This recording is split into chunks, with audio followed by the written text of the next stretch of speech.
Est-ce que tu peux nous parler du chien le plus dangereux que tu aies jamais rencontré et rééduqué? Mes bras et mes mains s'en souviennent encore.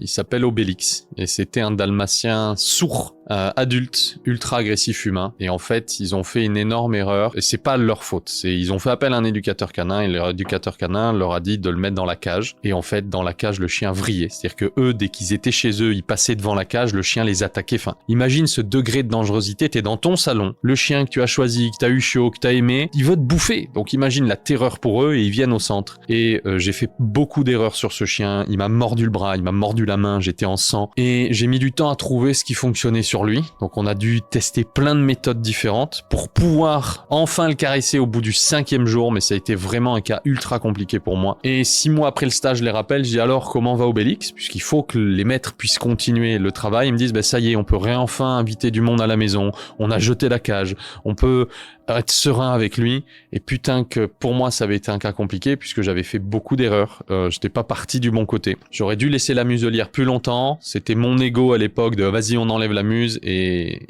il vaut mieux, comme j'enseigne à mes élèves éducateurs canins, il vaut mieux un chien en vie muselé qu'un chien euthanasié parce qu'on a enlevé la muse trop tôt en fait. Et du coup, est-ce que ce chien t'a aidé à grandir? Ah de ouf.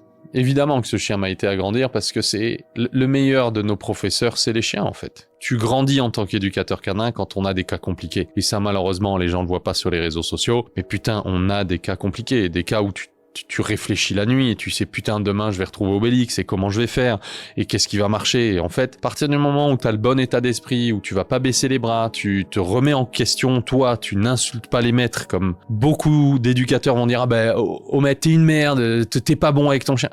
Putain mais ferme ta gueule en fait. C'est à nous éducateurs d'être meilleurs, de pas insulter nos clients. Bien sûr qu'on a des clients compliqués qui pratiquent pas ou qui s'impliquent moins, mais c'est à nous de dire ok qu'est-ce qu'on peut faire pour les aider, qu'est-ce que j'ai loupé pour ce chien et c'est en faisant ça qu'on va sauver le plus de chiens et qu'on va aider le plus de maîtres.